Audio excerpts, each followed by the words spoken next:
आगे बढ़ते हैं बायोलॉजी में, देखते हैं आज हम लोग को पढ़ना है उसके पार्ट के बारे में। आपको बताए थे पिछले प्रीवियस वीडियो में बताए थे कि 1931 में नॉन नेब्रास्का ने इलेक्ट्रॉन माइक्रोस्कोप का खोज किया। उससे किसी भी वस्तु को 2 लाख गुना बड़ा करके पढ़ने में आसानी होता है, यानी पढ़ सकते हैं। अगर बात करें कोशिका का, तो कोशिका के अंदर जब इसको देखा गया तो बहुत सारा चीज़ों निकल के आया। सबसे पहले जीव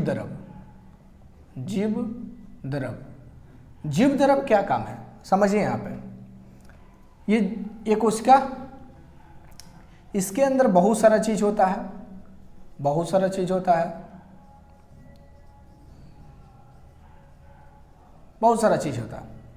ये कोशिकांग है। इसके अंदर जो स्थित है, ये तो बड़ा वाला क्या हो गया, कोशिका। कोई दिक्कत नहीं ना हो रहा है जी। ये क्या हो गया, पूरा बड़ा वाला कोशिका हो गया। क्या हो गया, कोशिका क्या होता है, कोशिका को शरीर का संरचनात्मक एवं कार्यात्मक इकाई कहते हैं। पहले थोड़ा सा समझिए, इसको रहने दीजिए, रुकिए 2 मिनट रुकिए। थोड़ा सा कुछ टॉपिक को समझिए। कोशिका कुछ नोट्स पॉइंट में लिख लीजिए। कोशिका को शरीर का संरचनात्मक एवं कार्यात्मक इकाई कहा जाता है। क्या कहा जाता है, देखिए क्यों कहा जाता है, क्योंकि पूरा शरीर जो है छोटी छोटी कोशिकाओं से मिलकर बना है। पूरा शरीर जो है छोटी छोटी कोशिकाओं से मिलकर बना है। इस कारण से स्टॉप करो। कोशिका को शरीर का संरचनात्मक और कार्यात्मक इकाई कहते हैं। कार्यात्मक क्यों कहते हैं समझिए बात को। ये पूरा बॉडी है, ये ढांचा जो दिख रहा पूरा बॉडी छोटे छोटे कोशिकाओं से मिलकर बना है। तो छोटे छोटे कोशिकाओं से मिलकर बना है, तो इसे हम लोग संरचनात्मक तथा कार्यात्मक इकाई कहते हैं। क्योंकि पूरा कोशिका जो है, पूरा शरीर जो कोशिका से मिलकर बना है, और ये पूरा कोशिका हर चीज़ों का फंक्शन करने का काम करता है। हर कामों को करने का काम कोशिका ही करता है। इस कारण से इसे कार्यात्मक कहते हैं। और संरचनात्मक क्यों कहते हैं, क्योंकि पूरा बॉडी किससे बना है, कोशिका से, और ये कोशिका क्या करता है, सभी कामों को करता है। इसी कारण से इसको कार्यात्मक इकाई कहते हैं। कार्यात्मक इकाई कहते हैं। ठीक है, structural and functional unit of cell कहा जाता है इसको, याद रखिएगा। कोशिका को क्या कहते हैं, स्ट्रक्चरल और फंक्शनल हो जाएगा, कार्यात्मक। ऐसे एग्जांपल समझिए, मान लीजिए कोई बिल्डिंग है, तो बिल्डिंग क्या है, छोटे छोटे ईंटों से मिलकर बना। पूरा बड़ा बिल्डिंग कैसे बनेगा, छोटा छोटा ईंट से। तो पूरा बिल्डिंग का इकाई क्या हो जाएगा, ईंटा हो जाएगा। हमारे घर में बिल्डिंग जो है वो किस ईंटा से मिलकर बना, तो ईंटा क्या हो जाएगा, पूरा बिल्डिंग का संरचनात्मक कार्यात्मक इकाई होगा कि नहीं, क्योंकि पूरा फंक्शन काम करता है, याद रखिएगा। वहीं अगर बात करेंगे, सबसे बड़ा कोशिका किसका होता है, सबसे बड़ी कोशिका किसका होता है, शुतुरमुर्ग के अंडे। शुतुरमुर्ग के अंडे का होता है। सबसे बड़ी कोशिका किसका हो जाएगा, शुतुरमुर्ग का अंडा। सबसे बड़ी कोशिका शुतुरमुर्ग का अंडा, सबसे बड़ी कोशिका शुतुरमुर्ग के अंडा हो जाएगा। और सबसे छोटी बोलेगा तो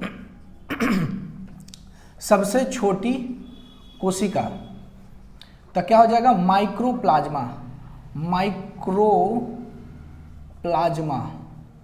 क्या हो जाएगा, माइक्रोप्लाज्मा हो जाएगा। इसको पीपीएलओ भी कहा जाता है। माइक्रोप्लाज्मा क्या हो जाएगा, सबसे छोटी कोशिका हो जाएगा। सबसे बड़ी कोशिका होल पृथ्वी पर हो जाएगा, सबसे बड़ी कोशिका तो आपका हो जाएगा शुतुरमुर्ग का अंडा। और सबसे छोटा बात करेंगे कोशिका कौन सा जगह, तब माइक्रोप्लाज्मा हो जाएगा। इसको पीपीएलओ भी कहा जाता है। लेकिन वही अगर मनुष्य की बात करेंगे, मनुष्य की अगर ह्यूमन बॉडी में सबसे बड़ा पूछा जाएगा तो ओवा हो जाएगा। मनुष्य में सबसे बड़ी कोशिका कौन सा हो जाएगा, तो ओवा हो जाएगा। ओवा, ये रिप्रोडक्शन सिस्टम जब पढ़ाएंगे तो ओवा के बारे में बताएंगे। ये फीमेल के अंदर होती है ओवा। इससे क्या होता है, बच्चे जनरेट होते हैं, बच्चे पैदा होते हैं। तो सबसे बड़ी कोशिका कौन हो जाएगा मनुष्य में, तो ओवा हो जाएगा। लेकिन अगर छोटा बात करेंगे तो मनुष्य में सबसे छोटी कोशिका तो कौन हो जाएगा, स्पर्म हो जाएगा। शुक्राणु शुक्राणु क्या हो जाएगा, शुक्राणु हो जाएगा। ये देखिए, ये फीमेल पार्ट हो जाएगा, फीमेल हो जाएगा, ये मेल पार्ट हो जाएगा, ठीक है। ये लड़कों में से जनरेट होता है, मतलब मेल में से जनरेट होता है शुक्राणु, ये बच्चे पैदा करते हैं, ये भी बच्चे पैदा करते हैं, ठीक है। ये मेल में से निकलते हैं। तो सबसे बड़ी कोशिका अगर बात करेगा तो ओभा, और सबसे छोटी मनुष्य में बात करेगा तो शुक्राणु। सबसे बड़ी अगर कोशिका मनुष्य में पूछा जाएगा तो ओभा हो जाएगा, और सबसे छोटा अगर बात करेगा तो हो जाएगा क्या, शुक्राणु। लेकिन वही अगर बात करेंगे कि सबसे लंबी, सब मनुष्य में सबसे लंबी या सबसे लंबी कोशिका कौन सा, अच्छा यहाँ लिख देते हैं, इसको स्क्रीनशॉट लेते रहिएगा आप लोग, बार बार वीडियो को देखिएगा, दूसरे को भी दिखाइएगा, ठीक ना। अब ऐसा नहीं कि खाली अपने देखिएगा, सेल्फिश मत बनिएगा। चलिए आगे देखिए, सबसे लंबी कोशिका कौन हो जाएगा, तंत्रिका तंत्र, ठीक है। तंत्रिका तंत्र हो जाएगा, सबसे लंबी कोशिका हो जाएगा। तो आपका तंत्रिका तंत्र सबसे बड़ी अगर मनुष्य से पूछा जाएगा तो हो जाएगा आपका ओभा हो जाएगा, और सबसे ओभा ओभरी वही अगर बात करेंगे सबसे छोटा बोलेगा तो हो जाएगा स्पर्म। पानी देते हो तो स्टॉप करो। सबसे लंबी कोशिका कौन हो जाएगा, तो तंत्रिका तंत्र। मनुष्य में सबसे लंबी, या फिर आपको सबसे लंबी कोशिका बोला जाएगा तो तंत्रिका तंत्र हो जाएगा। सबसे छोटी कोशिका स्पर्म हो जाएगा, शुक्राणु हो जाएगा। सबसे बड़ी कोशिका शुतुरमुर्ग का अंडा, मनुष्य में सबसे बड़ी तो ओभरी हो जाएगा, ओभम हो जाएगा, ओभम या ओभरी बात कर सकते, ओभा बोल सकते हैं, ठीक है। सबसे छोटी हो जाएगा तो क्या हो जाएगा आपका, शुक्राणु हो जाएगा। कौन सा हो जाएगा, शुक्राणु हो जाएगा। अगर बात करें सबसे ज्यादा कोशिका विभाजन मनुष्य में कहाँ होता है, सबसे अधिक कोशिका विभाजन कहाँ होता है, तो सबसे ज़्यादा यकृत में होता है। यकृत, लीवर, इसी को जिगर भी कहा जाता है, जिगर, लीवर, ठीक है। सबसे ज़्यादा विभाजन इसका होता है। अगर मान लीजिए कट छट जाता है या प्रॉब्लम आ जाता है कि लीवर में, तो क्या कीजिएगा, रेस्ट कीजिएगा, एकदम आराम से ठीक हो जाएगा, कोई दिक्कत नहीं। अब इतना ज़्यादा रेस्ट नहीं कीजिएगा कि लीवरे खराब हो जाए। तो सबसे अधिक कोशिका विभाजन यकृत में होता है, जिगर में होता है। देखिएगा, अगर जॉन्डिस किसी को होता है तो उसको बेड रेस्ट लिख दिया जाता है, वो क्या हो जाएगा, अपने से रीजनरेट करके आपका ठीक हो जाएगा। जैसे कि अगर बात करेंगे कि अगर मान लीजिए कि कुछ हो गया, चोट वोट लग गया, चाकू को मारा गया, तो उसका क्या होगा, रेस्ट उस करेगा तो उसका ठीक हो जाएगा, ठीक ना। दवाई वाई ले लीजिएगा। चलिए आगे देखिए, सबसे अधिक उसका विभाजन कहाँ होता है, यकृत में होता है। लेकिन सबसे अगर कम बोलेगा, सबसे एकदम कम मतलब ना के बराबर, तो सबसे कम विभाजन, सबसे कम कोशिका विभाजन कहाँ होता है, तो याद रखिएगा आपका होता है न्यूरॉन हो जाएगा, या इसी को हम लोग तंत्रिका तंत्र बोल सकते हैं, तंत्रिका तंत्र, ठीक है। ये कहाँ होता है, ब्रेन में। ये क्या है, ब्रेन में। ब्रेन की कोशिकाएं विभाजित नहीं करती है, इसी कारण से इतना ज़्यादा लंबा होता है कि विभाजन कर ही नहीं पाता है। इसीलिए देखिएगा कि अगर ब्रेन में चोट उठ लग जाता है तो डेड होने की संभावना फिक्स है। वहाँ पे विभाजन नाम का कोई चीज़ नहीं होता है। वहाँ पे गिलियल सेल पाता है जो आपका ट्यूमर उमर बनाने का काम करता है, ट्यूमर होता है, इसमें विभाजन नहीं होगा। अगर बहुत ज़्यादा कोशिका विभाजन करता है तो कैंसर का काम करता है। बहुत अधिक कोशिका, बहुत अधिक कोशिका विभाजन कैंसर का कारण बन सकता है, कैंसर का कारण, ठीक है। अब कोशिका विभाजन हो रहा है, रुक ही नहीं रहा है, तो नहीं रुकेगा तो क्या होगा, कोशिका विभाजन हो रहा है, नहीं रुक रहा है तो कैंसर हो जाएगा। तब डॉक्टर लोग क्या करता है, कैंसर का इलाज नहीं, समझिए पहले, कैंसर का इलाज नहीं होता, ध्यान दीजिए। उसमें जो कोशिकाएं बनती है उस कोशिकाओं को अल्ट्रावायलेट रेस से मारने का काम करता है, जिसके कारण से पूरा बॉडी का जो बाल होता है ना पूरी तरह से गिर के एकदम टकला हो जाता है सब, ठीक है। अधिक कोशिका विभाजन कैंसर का कारण बनेगा। क्या ब्रेन में कैंसर होगा? कभी नहीं होगा। ब्रेन में ट्यूमर होता है, कैंसर नहीं था। कभी आप सुनबे नहीं किए होंगे कि ब्रेन कैंसर होता है, क्योंकि विभाजन होगा ही नहीं, तो कि ब्रेन कैंसर होगा कहाँ से, नहीं होता। उसमें विभाजन होने की की क्षमता नहीं होता है, ठीक है। वो क्या करता है, ब्रेन अलग हो, मतलब पूरा बॉडी में ब्रेन छोड़ के बाकी सभी में कैंसर हो सकता है। तो क्या होता है, अधिक बहुत ज़्यादा कोशिका विभाजन हो रहा है, एकदम नया सेल बनते जा रहा, तो क्या हो जाएगा, कैंसर को रुकवे नहीं कर रहा, तो कैंसर का कारण बन जाएगा। डॉक्टर लोग लाएगा गामा के रे, अल्ट्रावायलेट जो भी किरणें होता है, पढ़ाएंगे आगे बीमारी में तो बताएंगे, उस पर क्या करता है, उस पर अटैक करता है, कोशिकाओं को मारता है, जिसके कारण से अगल बगल की कोशिकाएं मर जाती हैं, जिसके कारण से क्या हो जाता है, बाल उल सब गिर जाता है, सब पूरा बॉडी का बाल गिर जाता है। ये होता है, आपको याद रखिएगा। सबसे बड़ी कोशिका क्या हो जाएगा, शुतुरमुर्ग का अंडा, सबसे छोटी का माइकोप्लाज्मा हो जाएगा। मनुष्य में सबसे बड़ी कोशिका कौन सा हो जाएगा, तो ओवा हो जाएगा। मनुष्य में सबसे छोटी कोशिका स्पर्म हो जाएगा। सबसे लंबी तंत्रिका तंत्र, सबसे अधिक कोशिका विभाजन कहाँ होता है, जिगर में होता है, यकृत लीवर में होता है। सबसे कम विभाजन ब्रेन में होता है, न्यूरॉन तंत्रिका तंत्र में। ये सब विभाजन होने का काम नहीं होता। अत्यधिक कोशिका विभाजन कैंसर का कारण होता है, ठीक है, यहाँ तक समझे। अब आगे बढ़ते हैं हम लोग, अब आगे बढ़ते हैं जीव द्रव। चलिए जीव द्रव,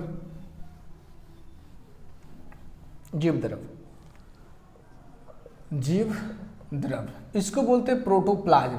क्या बोलते हैं, प्रोटोप्लाज्म। अब ध्यान दीजिए, ये है कोशिका, ये न्यूक्लियस, इसे बनाते हैं mitochondria, ribosome, lysosome, endoplasmic reticulum, platelets नहीं होता यार, ये क्या प्लास्टिड बोलते हैं इसको, प्लास्टिड, और भी बहुत सारा चीज होगा। अब देखिए ये क्या है आपका कोशिका, कोशिका क्या है, कोशिका। कोशिका के अंदर पाए जाने वाला अंग को कोशिकांग कहते हैं। तो ये सब क्या हो जाएगा, ये सब जो है ये PMRL, ये सब क्या लिखे हैं, ये mitochondria, ribosome, lysosome, endoplasmic reticulum, nucleus, plastid, ये सब क्या हो जाएंगे, कोशिकांग हो जाएंगे। क्या हो जाएंगे, कोशिकांग, ठीक है, कोशिकांग होता। अब बताइए कोशिका सब शरीर की सबसे छोटी कैसे हो सकता क्या, कभी नहीं हो सकता। क्यों कि देखिए इसके अंदर भी तो और छोटा छोटा है, तो सबसे छोटी हो सकता, सबसे छोटी इकाई होता है, सबसे छोटा अंग नहीं होता है। शरीर का सबसे छोटा कोशिका अंग होगा क्या, नहीं होगा। इसके अंदर भी तो बहुत सारा होता है ना, इसके अंदर भी देखेंगे तो बहुत छोटा बड़ा होता है, इसलिए शरीर का सबसे छोटा अंग कोशिका नहीं होता है। इस बात को याद रखिएगा। ये क्या है, कोशिका। अब बताइए इतना सारा चीज है इसमें, गोल्गी बॉडी भी बहुत सारा चीज, इसमें ढेर सारा पढ़ाएंगे आगे, बहुत सब चीज, सब एक एक चीज को पढ़ाएंगे। अब बताइए ये सब एक साथ है, अगर इसके अंदर कोई सपोर्ट के लिए नहीं रहेगा तो सब आपस में टकराव वगैरह नहीं जाएगा। एग्जाम्पल आप समझ लिए, मान लीजिए एगो बोरा में सब ढेर सारा शीशा का प्लेट है, गिलास है, कटोरी उटोरी, ढेर सारा चम्मच है, ढेर सारा है, ऐसे ही लेके आ रहा है, तो टकरा फट जाएगा, वो नहीं आधे रास्ता में खत्म हो जाएगा। तो क्या कीजिएगा, दिमाग लगे ना, उसको प्लास्टिक कवर उवर कर दीजिएगा। इसी प्रकार से इसमें भी कवर होता है, इसमें हम लोग द्रव भर, मतलब भगवान भरे, हम नहीं सब नहीं, इसमें द्रव भरा होता है। क्या होता है, द्रव, लिक्विड होता है, लिक्विड। ये लिक्विड क्या कहलाता है, इसमें अंदर है, इसके अंदर भी है, तो इसके अंदर लिक्विड और इसके अंदर लिक्विड, ये द्रव दोनों मिलकर जीव द्रव कहलाते हैं। क्या कहलाते हैं, जीव द्रव कहलाते हैं। ये क्या करता है, जीव द्रव कोशिकांग को पोषण, कोशिका को पोषण प्रदान करता है, रक्षा करता है। जीव द्रव क्या करेगा, जीव द्रव कोशिका तथा कोशिकांग की सुरक्षा तथा पोषण का कार्य करता है। क्या करता है, जीव द्रव कोशिका तथा कोशिकांग की क्या करता है, इसके अंदर पाए जाने वाले जितने भी अंग है उसको कोशिकांग कहते हैं, उसकी रक्षा करने का काम जीव द्रव करता है। अब ध्यान दीजिए, ये इसके अंदर है, ये है, ये कोशिका है, ये कोशिका के अंदर वाले द्रव हैं, तो इसको कोशिका द्रव कहेंगे, कोशिका द्रव कहेंगे। आई केंद्रक के अंदर ये क्या है, एन फॉर न्यूक्लियस, हिंदी में बोलते हैं केंद्रक। इस वाले को अगर हम ऐसे मिटा देते हैं, आपको दिखाई देगा अच्छा से, लीजिए यहाँ पे, ठीक है, इसके अंदर द्रव भरा हुआ, तो इसको बोलते हैं केंद्रक द्रव। क्या बोलते हैं, केंद्रक द्रव, केंद्रक द्रव।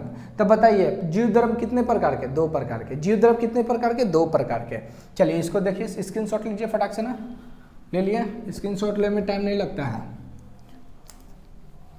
चलिए एकदम वीडियो को एकदम शेयर करते रहना है, लाइक भी कर दीजिएगा, गरीब को जान लीजिएगा।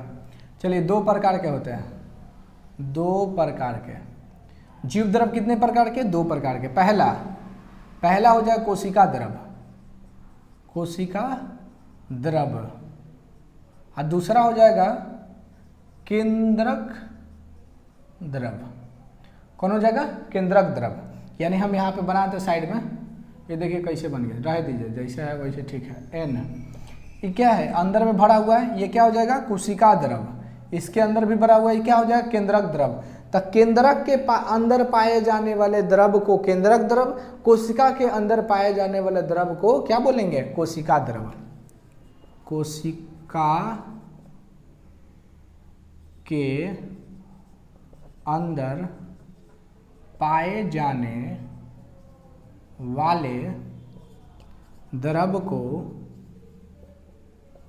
कोशिका द्रव कहा जाता है, साइटोप्लाज्म कहा जाता है। और केंद्रक के अंदर पाए जाने वाले द्रव को केंद्रक द्रव कहा जाता है। चलिए दोनों पॉइंट याद रखिएगा, लिखिए एकदम नोट। कोशिका के अंदर पाए जाने वाले द्रव को कोशिका द्रव, केंद्रक के अंदर पाए जाने वाले द्रव को केंद्रक द्रव। यानी कोशिका के अंदर ये जो द्रव दिख रहे हैं ये क्या है? कोशिका द्रव हो जाएगा। केंद्रक के अंदर पाए जाने लिक्विड पानी जैसा ये क्या हो जाएगा? आपका केंद्रक द्रव हो जाएगा। ठीक है, याद रखिएगा। ये सब द्रव कैसा होता है? तो देखिए ये द्रव जो होता है ये कैसा होता है? चिपचिपा होता है। अर्ध तरल बोल सकते हैं, अर्ध तरल। देखते हैं नहीं है नाक उक से निकलता कैसा एकदम चिपचिपा अर्ध तरल होता है। खखार उखाड़ उस टाइप से एकदम चिपचिपा होता है, एकदम हिलबे नहीं करेगा उस टाइप से। इसको क्या करता है? सबके पोषण उषण देने का काम करता है। याद रखिएगा ये आपका 2 प्रकार का। 80% इसमें पानी होता है, 80% इसके अंदर। यहाँ दिख रहा है ना जी? नहीं दिख रहा है? कहाँ लिख दे? यहाँ कोशिका, यहाँ डायरेक्ट लिख देते हैं। यहाँ दिख रहा ना 80% पानी होता है। ठीक है, चलिए याद रखिएगा 80% इसके अंदर पानी होता है। ठीक है, अब ध्यान दीजिए, स्क्रीनशॉट लीजिए।